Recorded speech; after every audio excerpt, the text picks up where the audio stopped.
तो जो हमारा सब्जेक्ट है पावर इलेक्ट्रॉनिक्स, इसके बारे में आज के सेशन में हम डिस्कस करेंगे।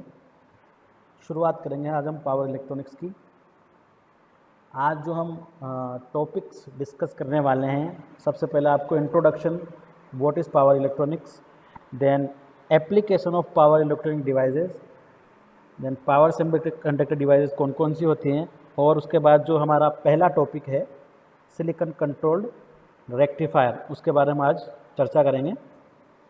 ठीक है, तो सबसे पहले है what is power electronics. Power electronics आखिर में है क्या।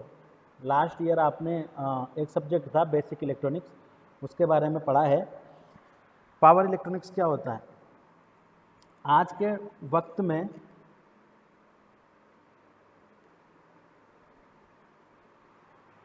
तो पावर इलेक्ट्रॉनिक्स क्या होगा और इसके एप्लीकेशंस क्या क्या हैं, आज के जो करंट टाइम है मॉडर्न वर्ल्ड है, इसमें पावर इलेक्ट्रॉनिक्स का क्या क्या उपयोग है, किस तरह से इस्तेमाल किया जाता है, ये सारी चीज़ें डिस्कस करते धीरे धीरे हम जो सब्जेक्ट है आपका इसमें जानेंगे इन डिवाइसेस के बारे में। तो सबसे पहले आते हैं हम what is power electronics. Power electronics आखिर में है क्या। देखिए, इलेक्ट्रॉनिक्स तो आप लोगों ने सबने पढ़ा है।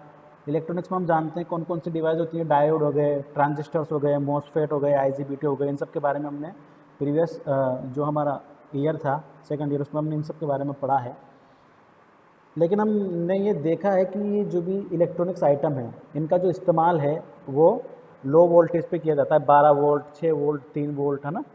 इन सब का जैसे कोई चार्जर वगैरह है तो उसमें इस्तेमाल किया जाता है। डायोड वगैरह में जो रेक्टिफायर हम देखते हैं, इन्वर्टर वगैरह है, तो उसमें जो भी वोल्टेज लेवल होगा उनका कितना 0 से 12 वोल्ट के आसपास ये चीज़ इस्तेमाल की जाती है। तो वो जो 0 से 12 वोल्टेज है, अब 12 वोल्ट हो गया या 24 वोल्ट हो गया, तो हम क्या करेंगे कि इन इलेक्ट्रॉनिक्स आइटम जो इन इलेक्ट्रॉनिक्स डिवाइसेस है, इनका इस्तेमाल हम हाई करंट और हाई वोल्टेज रेटिंग पर जब करेंगे, तो वो जो स्पेशल डिज़ाइन डिवाइस होगी, इलेक्ट्रॉनिक डिवाइस होगी, वो क्या कहलाएगी, हमारी पावर इलेक्ट्रॉनिक्स डिवाइस कहलाएगी। क्योंकि यहाँ पर जो पावर सब ऐड हुआ है, ये पावर किसके लिए इस्तेमाल किया जा रहा है, high current rating and high voltage rating के लिए।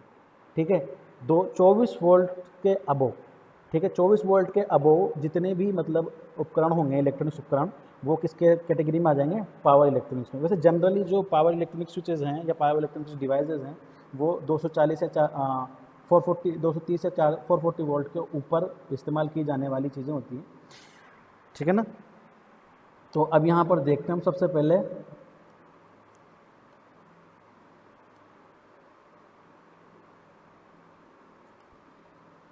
पावर इलेक्ट्रॉनिक्स में be defined as the subject of applications of solid state power semiconductor devices. ठीक है, सेमीकंडक्टर डिवाइस हैं, उन डिवाइसेस का इस्तेमाल कर रहे हैं for the control and conversion of electric power. एक तो कंट्रोलिंग कर रहे हैं इलेक्ट्रिक पावर की, कितना इनपुट देना है एट ए टाइम, कब उसको ऑफ करना है, ऑन करना है, ये चीज़ क्या हो जाती है कंट्रोलिंग में, है ना। कभी कितनी हमको पावर इनपुट में देनी है, 40 वोल्ट देनी है, 50 वोल्ट देनी है, 50 किलो वोल्ट देनी है, तो ये सारी जो चीज़ें हैं ये आ जाती है कंट्रोलिंग में। किस टाइम पे उसको ऑन करना है, किस टाइम पे उसको ऑफ करना है, ये हो गई कंट्रोलिंग। एंड दूसरा है conversion of electrical power. Conversion का मतलब हो गया कि एक फॉर्म से दूसरी फॉर्म में कन्वर्ट करना। हमारे पास अल्टरनेटिंग क्वांटिटी है, एसी क्वांटिटी है, तो उसको डीसी में कन्वर्ट करना, या डीसी क्वांटिटी है तो उसको एसी में कन्वर्ट करना। तो ये हो गया हमारा कन्वर्जन। तो ये जनरली दो इंपॉर्टेंट एस्पेक्ट्स हैं जहाँ पर हम पावर इलेक्ट्रॉनिक्स डिवाइस का इस्तेमाल करते हैं। ठीक है ना। Power electronics deals with the study and design of thyristorized power controllers. ठीक है, थायरिस्टराइज्ड यानी कि ये थायरिस्टराइज जो है, ये थायरिस्टर होते हैं। थायरिस्टर क्या होंगे उसके बारे में हम आगे पढ़ेंगे। थायरिस्टराइज्ड पावर कंट्रोलर्स होते हैं जो कि पावर का फ्लो, कितना इनपुट जाना है, कब जाना है, कब कब जाना है, कब कब इनपुट बंद करना है, वही चीज़ को कंट्रोल करते हैं। ठीक है, फॉर वेराइटी ऑफ एप्लीकेशंस, अलग अलग एप्लीकेशन के लिए, like heat control, heating purpose के लिए, लाइट या illumination control, and motor control, motoring mode में जिसमें पावर इलेक्ट्रॉनिक्स डिवाइसेस का इस्तेमाल होता है। तो मोटर कंट्रोल, मोटर को की स्पीड किस तरह से वेरी करनी है, स्पीड किसके ऊपर डिपेंड करेगी, सप्लाई के ऊपर। सप्लाई हम दे रहे हैं, ठीक है, वो सप्लाई किसी की भी हो सकती है, फ्रीक्वेंसी, वोल्टेज या करंट। ठीक है, तो तीनों की जो सप्लाई दे रहे हैं उसको कंट्रोल करना है। फ्रीक्वेंसी चेंज कर सकते हैं, सप्लाई वोल्टेज चेंज कर सकते हैं, सप्लाई करंट चेंज कर सकते हैं। तो उनके ऊपर हमारी मोटर की जो है स्पीड है वो डिपेंड करेगी, तो वो हमारे मोटर कंट्रोल में आ गया। देन अगला है AC DC motor drives used in industries. ठीक, high voltage power supply, high voltage power supply के लिए जैसे कि आज के टाइम पे हम देखते हैं कि जो पावर का ट्रांसमिशन किया जाता है 400 केवी तक तो हम एसी ट्रांसमिशन में करते हैं, जैसे 11 केवी, 33 केवी, उसके बाद हमारा आ जाता है 132 केवी हो गया, 132 केवी के बाद फिर 220 केवी, 400 केवी। तो ये जो ट्रांसमिशन हम कर रहे हैं एसी में करते हैं, अल्टरनेटिंग क्वांटिटी होती है, हमारा एसी करंट या एसी वोल्टेज होता है, एसी पावर होती है, ठीक है। अब इससे ऊपर जब हम ट्रांसमिशन में जाएंगे तो उसमें जो एसी की बजाय डीसी पावर ट्रांसमिशन क्या है, वो फ़ायदेमंद होता है, वो रिलायबल भी होता है और फ़ायदेमंद भी होता है। तो वो डीसी है, उस 400 किलो वोल्ट के ऊपर जब हम ट्रांसमिशन लेवल जाएंगे तो वो आ जाता है HVDC कहलाता है, हाई वोल्टेज डीसी ट्रांसमिशन, जो कि 800 kV HVDC है, आज प्रेजेंट टाइम पे इस्तेमाल किया जाता है ट्रांसमिशन के लिए, ठीक है। तो ये हाई वोल्टेज पावर सप्लाईज में आ गया। उसके बाद व्हीकल प्रोपल्सन हो गया, व्हीकल प्रोपल्सन सिस्टम हो गए। उसके बाद हाई वोल्टेज डायरेक्ट करंट, जो कि HVDC ट्रांसमिशन है। तो ये सारे जो हैं एरियाज़ हैं बहुत सारे जहाँ पर हम पावर इलेक्ट्रॉनिक्स का इस्तेमाल करते हैं। और आज के मॉडर्न युग के हिसाब से जो पावर इलेक्ट्रॉनिक्स है, हर जगह पर जहाँ भी आप देखोगे, एक छोटे से घर में एक छोटे से रेफ्रिजरेटर हो गया, एसी हो गया, उस चीज़ से लेकर के बड़ी बड़ी जितनी भी इंडस्ट्रीज़ हैं, उनमें जो इक्विपमेंट, मोटरिंग का काम हो गया, प्रोपल्शन का काम हो गया, सब जगह पे पावर इलेक्ट्रॉनिक्स का उपयोग किया जा रहा है, ठीक है। अब यहाँ पर देख लीजिए यूजेज का कहाँ कहाँ पर हो रहे हैं, एप्लीकेशन कहाँ कहाँ पर हो रहे हैं, ये भी है पावर इलेक्ट्रॉनिक्स एप्लीकेशंस। पहला हो गया कमर्शियल एप्लीकेशन, जितने भी कमर्शियल या पर्पज़ हैं, जैसे कि हीटिंग सिस्टम हो गया, एयर कंडीशनिंग हो गया, सेंट्रल रेफ्रिजरेशन हो गया, लाइटिंग हो गया, कंप्यूटर, ऑफिस इक्विपमेंट, इन सब में जितने भी आप लोग देखते होंगे सारे क्या है, इलेक्ट्रॉनिक इक्विपमेंट लगे होते हैं, और वो क्या होते हैं, पावर इलेक्ट्रॉनिक्स डिवाइसेस होती हैं, ठीक है। एक है UPS, जिसे हम बोलते हैं अनइंटरप्टेड पावर सप्लाई, जो आप लोगों ने देखा हो कहीं ऑफिस वगैरह में लगे होते हैं, कंप्यूटर के साथ कनेक्टेड होते हैं, ठीक है ना। एलिवेटर्स हो गए, मॉल्स वगैरह या जो मेट्रो स्टेशन होते हैं, रेलवे स्टेशन होते हैं, उनमें जो एलिवेटर्स होते हैं उसमें जो मोटर का इस्तेमाल किया जाता है, मोटर होती है इंडक्शन मोटर, ठीक है। और उस इंडक्शन मोटर की भी कंट्रोलिंग की जाती है। तो वो कंट्रोलिंग पर्पज़ किसकी जाती है, कंट्रोलिंग के लिए पर्पज़ के लिए कौन सी डिवाइस का इस्तेमाल किया जाता है, पावर इलेक्ट्रॉनिक्स डिवाइसेस का, ठीक है। उसके बाद इमरजेंसी लैंप्स हो गए, डोमेस्टिक एप्लीकेशंस हो गए, हमारे कुकिंग इक्विपमेंट, जिसमें हमारा एक इंडक्शन वगैरह आ गया, इंडक्शन हीटर हो गया, ठीक है। लाइटिंग इक्विपमेंट हो गया, हीटिंग, एयर कंडीशनर, रेफ्रिजरेटर, ये भी डोमेस्टिक एप्लीकेशन हो गए, घरेलू एप्लीकेशंस के लिए। उसके बाद इंडस्ट्रियल एप्लीकेशंस आ गई, pumps, compressors, blowers, fan machine, furnaces, ये जितने भी हैं ये इंडस्ट्रियल एप्लीकेशंस हैं। उसके बाद है एरोस्पेस एप्लीकेशंस, ठीक है। Space shuttle power supply, space shuttle power supply के लिए भी जो है पावर इलेक्ट्रॉनिक डिवाइसेस हैं, उनका इस्तेमाल किया जाता है। सैटेलाइट पावर सप्लाई है, ठीक है। तो ये सारी चीज़ें हैं जहाँ पर हमारे पावर इलेक्ट्रॉनिक्स डिवाइसेस का उपयोग किया जाता है। टेली कम्युनिकेशंस हो गए, टेली कम्युनिकेशंस में बैटरी चार्जर आ गया, है ना, DC और UPS सप्लाई हो गया। Transportation utility system, HVDC system जिसमें आ गया। स्टैटिक वीआर कंपनसेशन, जो कि हाई वोल्टेज ट्रांसमिशन में रिएक्टिव पावर कंपनसेशन के लिए यूज किया जाता है। ये स्टैटिक वीआर कंपनसेशन ये आपका हो गया पावर सिस्टम में। उसके बाद अल्टरनेटिव एनर्जी सोर्सेज, जैसे विंड हो गया, फोटोवोल्टिक सेल हो गया। तो यहाँ पर भी जो पावर का कन्वर्जन किया जाता है DC से AC या AC से DC, उसमें हम पावर इलेक्ट्रॉनिक्स डिवाइसेस का इस्तेमाल करते हैं, ठीक है ना। उसके बाद है power semiconductor devices. Power semiconductor devices कौन कौन सी होती है, आप लोग जो बेसिक इलेक्ट्रॉनिक्स में पढ़ के आए हो जनरली, डायोड, ट्रांजिस्टर, मॉसफेट्स, तो इनमें इनको ही कुछ थोड़ा सा स्पेशल डिज़ाइन किया जाता है ताकि ये हाई वोल्टेज और हाई करंट, इनकी जो रेटिंग है वो हो जाए, इनकी जो रेटिंग्स है वो थोड़ी सी इम्प्रूव हो जाए, इम्प्रूव करके तो उसको इनको थोड़ा सा स्पेशली उसके लिए डिज़ाइन किया जाता है। और तब ये कहलाते हैं power diodes, power transistor, power MOSFET, IGBTs, ठीक है। और जो स्पेशली एक डिज़ाइन पावर सेमीकंडक्टर डिवाइस है वो है थायरिस्टर, ठीक है ना। ये थायरिस्टर जो है इसे सिलिकॉन कंट्रोल रेक्टिफायर भी बोलते हैं। तो जनरली ये जो थायरिस्टर है इनका ही मैक्सिमम जो है पावर इलेक्ट्रॉनिक्स डिवाइसेस में इस्तेमाल किया जाता है, कंट्रोलिंग पर्पज़ के लिए और कन्वर्जन पर्पज़ के लिए, ठीक है। तो ये तो सब पूरा एक इंट्रोडक्शन पार्ट था। अभी तक हमारा जो टॉपिक है या जो सब्जेक्ट है वो भी स्टार्ट नहीं हुआ, केवल एक ब्रीफ डिस्कशन था आपको पावर इलेक्ट्रॉनिक्स से अवगत कराने के लिए, ठीक है ना। अब जो हमारा सबसे पहला टॉपिक है 301 का, वो है सिलिकॉन कंट्रोल्ड रेक्टिफायर, या ये एक थायरिस्टर है जिसे हम सिलिकॉन कंट्रोल रेक्टिफायर भी बोलते हैं। तो ये सिलिकॉन कंट्रोल रेक्टिफायर जो है क्या है, इसकी कंस्ट्रक्शन किस तरह की होती है और इसके जो कैरेक्टरिस्टिक्स है वो किस तरह का होगा, इसकी रेटिंग्स हैं वो किस किस तरह की होंगी, ये सारी चीज़ें हम सिलिकॉन कंट्रोल रेक्टिफायर के बारे में पढ़ेंगे। ठीक है,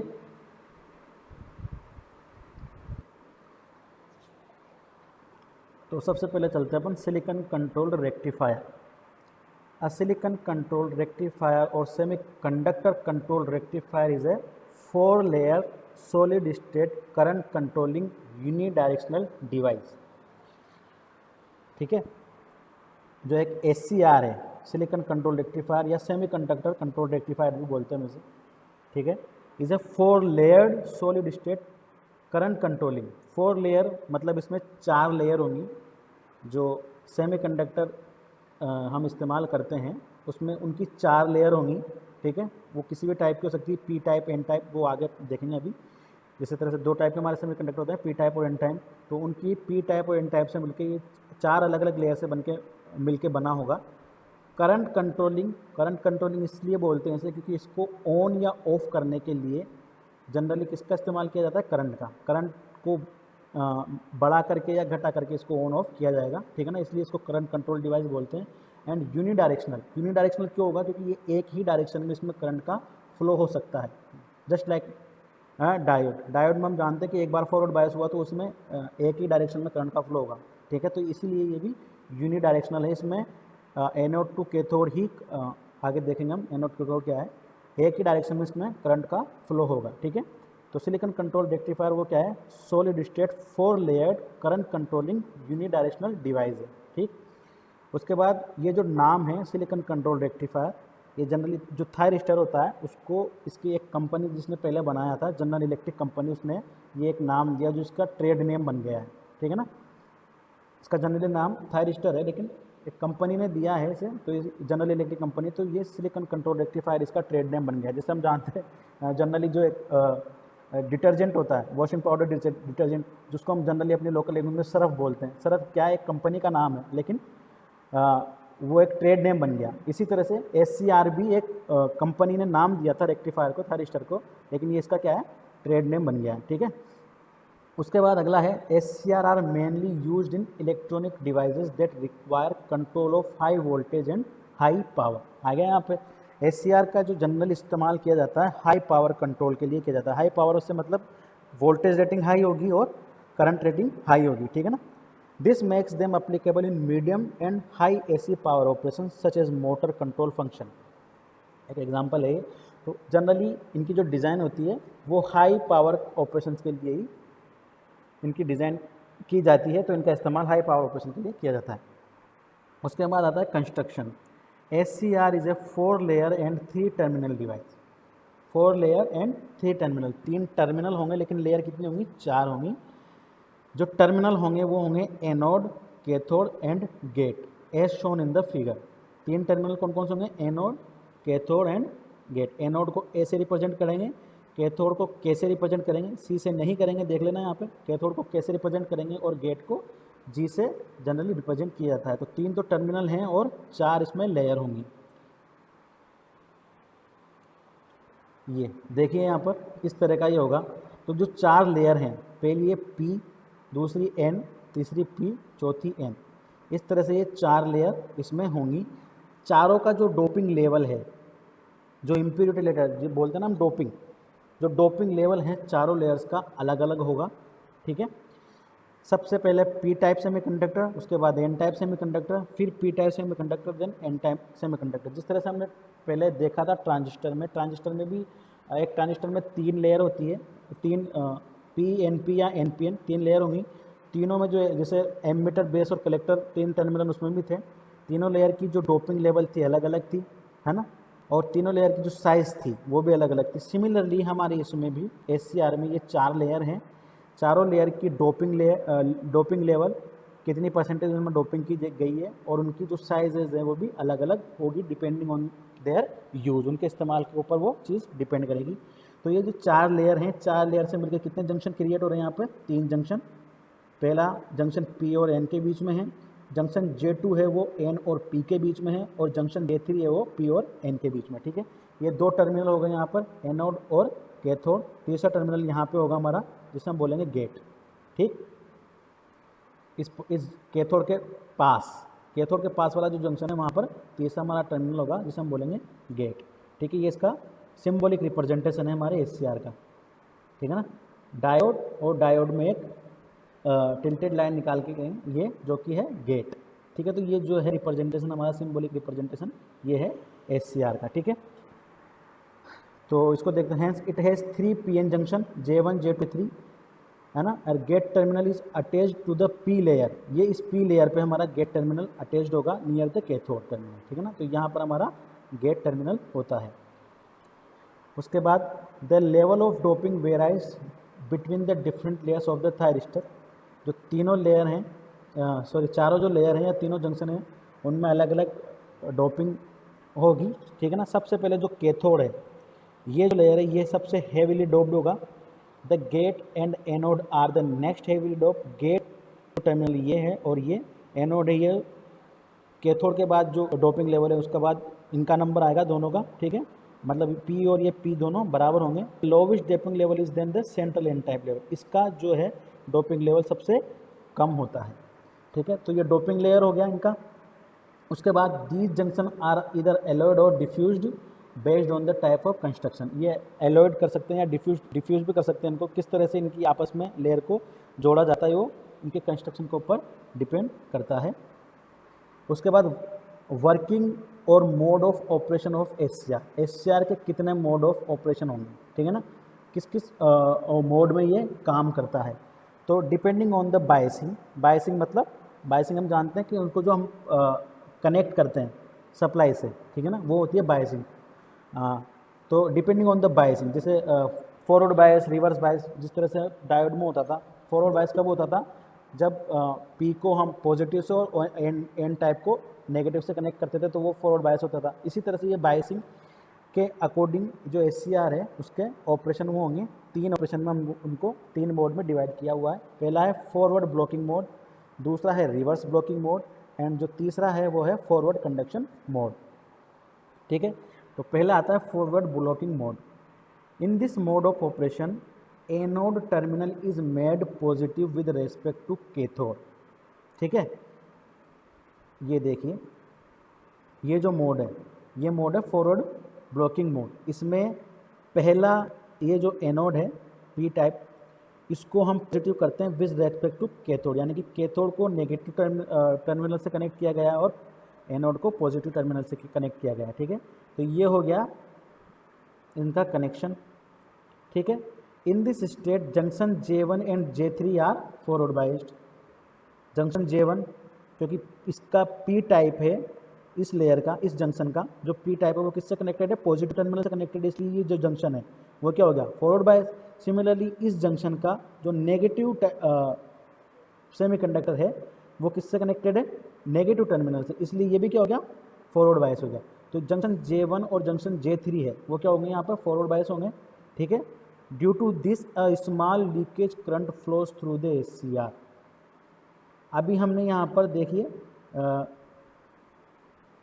जो गेट है इसको किसी से कनेक्ट नहीं किया, ये ओपन है। ठीक है, तो ये फॉरवर्ड बायस है और ये फॉरवर्ड बायस है।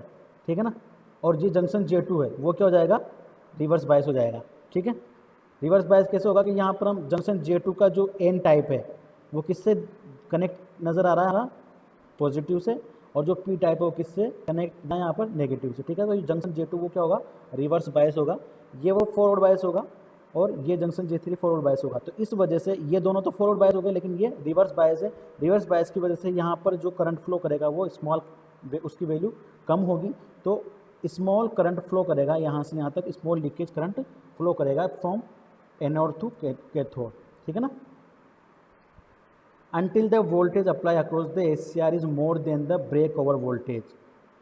कब तक, जब तक कि जो SCR है इसका अक्रॉस जो वोल्टेज है वो ब्रेक ओवर वोल्टेज से ज़्यादा नहीं होगा। ब्रेक ओवर वोल्टेज क्या होगा ये हम हमारा जो नेक्स्ट क्लास है उसमें पढ़ेंगे, लेकिन ब्रेक ओवर वोल्टेज से इतना पता चल रहा है कि जो ऐसा वोल्टेज जिसकी वैल्यू इतनी हाई हो जाए कि वो ये जो रिवर्स बायस रीजन बनेगा इसमें जो डिप्लेशन लेयर है इसकी जो विड्थ है उसको ब्रेक डाउन कर दे।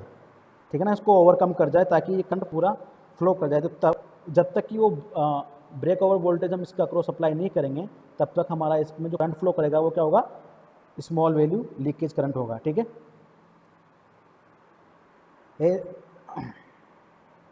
ACR offers a very high resistance to the current flow. क्योंकि हमारा बीच में एक जंक्शन क्या है, रिवर्स बायस है, तो इसलिए एसीआर यहाँ पर एक वेरी हाई रेजिस्टेंस यहाँ पर ऑफर करता है। ठीक है, देयरफॉर द एसीआर एक एज ए ओपन स्विच। अब चूँकि करंट की वैल्यू बहुत कम है तो और रेजिस्टेंस इस पॉइंट पर बहुत हाई मिलेगा, तो जो फॉरवर्ड कंडक्शन मोड है इसमें हमारा जो एसीआर है वो किसकी तरह करेगा, ओपन स्विच की तरह बिहेव करेगा। ठीक है ना, क्योंकि ये इस पॉइंट पर जंक्शन J2 पर करंट को ब्लॉक कर रहा है फ्लो करने से। ठीक है, उसके बाद जो सेकंड मोड है वो reverse blocking mode. Reverse blocking mode है, इसमें देखिए किस तरह से कनेक्शन होगा। रिवर्स ब्लॉकिंग मोड में जो पी टाइप है या एनोड है टर्मिनल, उसको हम नेगेटिव करेंगे विद रेस्पेक्ट टू कैथोड। तो उससे क्या होगा, हमारा जो जंक्शन J1 है वो हो गया रिवर्स बायस, जंक्शन J3 हो गया अगेन रिवर्स बायस, ये दोनों रिवर्स बायस हैं। जंक्शन J2 जो है वो फॉरवर्ड बायस रहेगा, लेकिन हमारे जो जंक्शन J1 और J3 रिवर्स बायस है, इस वजह से यहाँ पे भी डिप्लेशन लेयर बहुत ज़्यादा हो जाएगी और करंट इसमें भी जो फ्लो करेगा वो बिल्कुल स्मॉल वैल्यू का होगा, स्मॉल वैल्यू लीकेज करंट होगा। और इसमें भी जो हमारा एससीआर है वो किसकी तरह बिहेव करेगा, ओपन स्विच की तरह। ठीक है, तो ये केवल मोड है समझाने के लिए। एक हो गया forward conduction mode, forward blocking mode, दूसरा हो गया रिवर्स ब्लॉकिंग मोड। ठीक है, उसके बाद जो तीसरा मोड है वो है फॉरवर्ड कंडक्शन मोड। अब फॉरवर्ड कंडक्शन मोड में देखिए जंक्शन J1 और J3 जो है, यहाँ पर J1 और J3 ये अगेन क्या है, फॉरवर्ड या फॉरवर्ड बायसिंग में होंगे, यानी कि P को हम किससे कनेक्ट करेंगे, पॉजिटिव टर्मिनल से, N को हम कनेक्ट करेंगे नेगेटिव टर्मिनल से। ठीक है, जंक्शन J1 हमारा फॉरवर्ड बायस हो गया, जंक्शन J3 हमारा रिवर्स बायस हो गया। अब यहाँ पर जो गेट टर्मिनल है उसके थ्रू हम ये जो जंक्शन J2 है इसकी जो डिप्लेशन लेयर है उसको क्या करेंगे, आप ब्रेक डाउन करेंगे या तोड़ेंगे या डिप्लेशन लेयर को ख़त्म करेंगे यहाँ पर। ठीक है, उसके लिए हम यहाँ पर सप्लाई प्रोवाइड करते हैं गेट टर्मिनल से। ठीक है ना, तो ये दो तरीके से जो है की जाती है। जब तक हमने गेट को सप्लाई नहीं दी तब तक ये हमारा कौन है, फॉरवर्ड ब्लॉकिंग मोड है, क्योंकि हमारा फॉरवर्ड ब्लॉकिंग मोड में ये एज ए ओपन स्विच की तरह काम करेगा। तो इस फॉरवर्ड ब्लॉकिंग को हम फॉरवर्ड कंडक्शन में कन्वर्ट करेंगे बाय कनेक्टिंग है गेट सप्लाई। ठीक है, गेट के थ्रू हम सप्लाई देंगे। आप इसके भी दो तरीके हैं, by applying a positive pulse to the gate terminal. जैसे ही पॉजिटिव पल्स हम यहाँ पर अप्लाई करेंगे, ये जो डिप्लेशन लेयर है इसका जो विड्थ है वो कम हो जाएगी।